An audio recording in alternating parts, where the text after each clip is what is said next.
চাচতো কাকা আমার নিয়েছিল হলো ঢাকা ১ নম্বর থাকে এরা।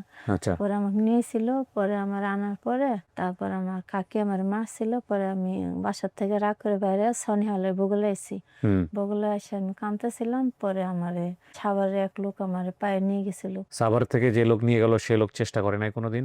না, সে লোক চেষ্টা করেনি। আপনি নিজে দেখছেন কখনো আমাদের ভিডিও? দেখছি এমন হারাই গেছে, তাদের পরিবার খুঁজে পাইছে। তো আপনি এখানে এতদিন পরে কেন খুঁজতে আসছেন? যে ওই যে আমার মা শ্বশুরের মায়াকে আমরা সবসময় দেখি হারানো মেয়েগুলো খুঁজে পায়, তাহলে আপনি পাবেন নাকি? আপনি যান, একটু চেষ্টা করেন। হারাই যাওয়ার পরে জীবনটা কেমন ছিল? হারাই যাওয়ার পরে জীবনটা কষ্টেরই।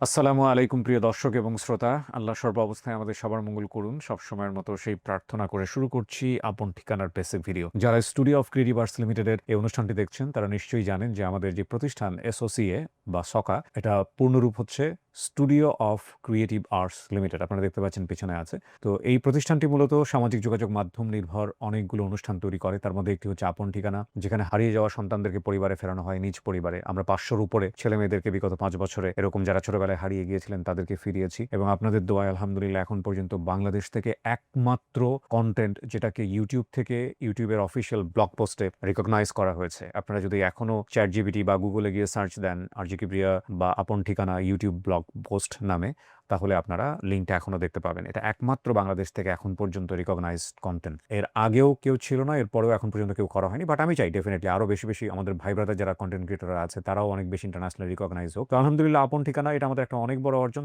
সবচেয়ে বড় অর্জন মানুষের দোয়া। ডেফিনেটলি এগুলো বড় কথা না, ইন্টারন্যাশনাল পোর্টফোলিও বলেন বা এটা বলেন ওটা বলেন, যাই কিছু বলেন না কেন, সবচেয়ে বড় কথা হচ্ছে অনেক মানুষের দোয়া পেয়েছে আলহামদুলিল্লাহ এই ক্ষুদ্র জীবনে। যতটুকু দোয়া পেয়েছে আল্লাহ যদি কবুল করেন তো এটাই হবে জীবনের সবচেয়ে বড় পুরস্কার। এটা আমি সবসময়ই বলি আমার টিম মেম্বারদের সহ। তো আল্লাহ যেন আমাদেরকে কবুল করেন। কথা মূলত হচ্ছে আজকের এই বোনটিকে নিয়ে, যিনি আমাদের এই অনুষ্ঠানে এসেছেন। তিনি তার পরিবার খুঁজতে চান। আমরা সবাই মিলে চেষ্টা করব তার পরিবার খুঁজে দেবার জন্য। আর আপনার পরিচিত যদি এরকম কেউ থাকে যিনি তার পরিবার খুঁজছেন, ছোটবেলা থেকেই খুঁজছেন, কিংবা পারিপার্শ্বিকতার শিকার হয়ে তিনি তার বাবাকে হারিয়েছেন, মাকে হারিয়েছেন, তিনি মাকে খুঁজছেন, বাবাকে খুঁজছেন, তো আমাদের সঙ্গে যোগাযোগ করতে পারেন। আমাদের যোগাযোগ করবার নাম্বার এবং মেইল অ্যাড্রেস ভিডিওর কোনাতে দেওয়া আছে। এছাড়া চাইলে আপনারা আমাদের পেজ ও ইনবক্সে নক দিতে পারেন, অবশ্যই ফোন নাম্বার সহ। আপনার নাম কি? আমার নাম হলো জোসনা। জোসনা কি বাপ মায়ের দেয়া নাম? হ্যাঁ। আচ্ছা। মায়ের নাম? মায়ের নাম সবিরন সবিরন। বাবার নাম? আলম, বাবার আলম। নাম। আর বোনের নাম? বোনের নাম নাজমা আসমা। নাজমা এবং আসমা। আপনি হারিয়ে গেছেন ঢাকার মিরপুর 1 নম্বর সনি সিনেমার সামনে থেকে। জি। ওখানে কে থাকতো? ওখানে ওই যে আমার চাচতো কাকা আমার ছোট থেকে নিয়ে আসছিল। এই প্রথম থেকে বলেন তো কি হয়েছে, কিভাবে আসলেন এখানে, একটু বলেন, প্রথম থেকে বলেন। আমার চাচতো কাকা আমার নিয়েছিল হলো ঢাকা সোনিয়া 1 নম্বর থাকে এরা। আচ্ছা। পরে আমাকে নিয়েছিল, পরে আমার আনার পরে তারপর আমার কাকি আমার মারছিল। পরে আমি বাসার থেকে রাগ করে বাইরে সনিহালের বগুলা আইছি। হুম। বগুলা এসে আমি কাঁদতেছিলাম। পরে আমারে সাভারের এক লোক আমার পায়ে নিয়ে গেছিল। পরে ওই জায়গা থেকেই বড় হয়েছি, বিয়ে হয়েছে জামালপুর। আচ্ছা। স্বামী কি করে?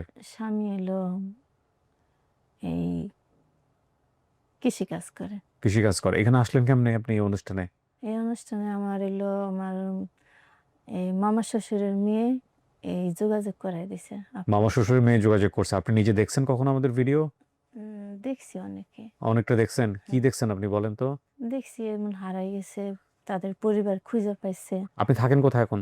এখন থাকি হলো ইসে শরীয়তপুর থাকি এখন। শরীয়তপুর থেকে আসছেন আপনি হ্যাঁ, আজকে? শরীয়তপুর থেকে আসছে। শরীয়তপুর থেকে। আপনার সাথে কি আসছে? আমার সাথে 2 মেয়ে আসছে আপনার ছোট। 2 মেয়ে। বয়স কত ওদের? ওদের বয়স হলো একটা 7 বছর, একটা হলো 4.5 বছর। আচ্ছা। ওদেরকে নিয়ে আসছেন। আর কেউ আসে নাই?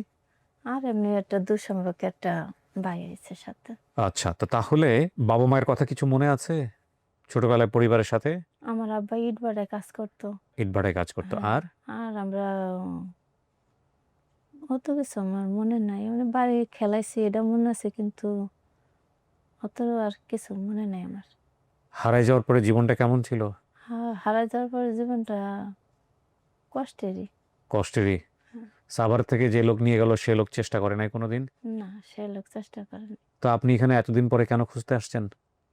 আসছি ওই যে আমার মা শ্বশুরের মায়াকে আমরা সবসময় দেখি হারানো মেয়ে ঘরে খুঁজে পায়, তাহলে আপনি পাবেন নাকি? আপনি যান, একটু চেষ্টা করেন। আচ্ছা, এই জন্য। আপনার স্বামী আসে নাই আজকে আপনার সঙ্গে? না, আমার স্বামী আসে কেন আসে নাই?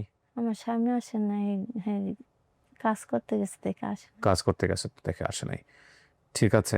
উনি আসলে ২ টা জিনিস হয়েছে উনার এখানে। এক হচ্ছে এই পরিবেশ দেখে উনার আসলে কথাবার্তা বের হচ্ছে না মুখ দিয়ে। আর ২ নাম্বার যেটা সেটা হচ্ছে এই স্টুডিওটা না সাউন্ড প্রুফ এবং সাউন্ড প্রুফ স্টুডিওতে আসলে যারা যান নাই তারা বুঝবেন না। এটা যারা সবসময় কোলাহলের মধ্যে থাকেন, আওয়াজের মধ্যে থাকেন, তাদেরকে নিয়ে এসে বসাইলে তাদের গলাও এরকম ফিসফিস করে আস্তে, আস্তে কথা বলে। কারণটা হচ্ছে এখানে তো সাউন্ড নাই এবং তারা অটোমেটিক্যালি লো ভোকাল হয়ে যায়। তো সাধারণত গ্রামের মানুষ যারা আছেন বা অন্যান্য খুব বেশি আওয়াজ করা টাইপের মানুষ যারা আছেন, ওরা আসলে এই পরিবেশে অ্যাডাপ্ট করতে পারে না। সময় লাগে। আরেকটা বড় জিনিস যেটা সেটা আমি একটু উদাহরণ দিলেই আপনারা বুঝতে পারবেন। ইদানিং তো অনেক ক্যামেরা এসছে। আমি জানি না এই জেনারেশন বুঝবে কিনা। একটা সময় ছিল যখন আমরা সাদা কালো ছবি তোলার জন্য স্টুডিওতে যেতাম। কিংবা আমাদের সামনে ওইটা হচ্ছে এই ফিল্মের ক্যামেরা ছিল। ছবিতে দেখা যেত না ছবিটা কেমন উঠছে। তো এই আমলের যারা বড় হয়েছেন বা এই জেনারেশনে যারা আছেন তাদেরকে যখনই ক্যামেরার সামনে বসায় দেওয়া হতো, তারা অনেক বেশি রিজিড হয়ে যেত। মানে স্টিভ হয়ে যেত। এটাকে কিভাবে বোঝায়? মুখে হাসি থাকতো না। ঠিক আছে? অনেক শক্ত হয়ে যেত। এবং এটা অটোমেটিক্যালি হতো। It's very interesting. এখন তো আসলে ক্যামেরা আমরা ম্যাক্সিমাম টাইম ক্যামেরার সামনেই থাকি।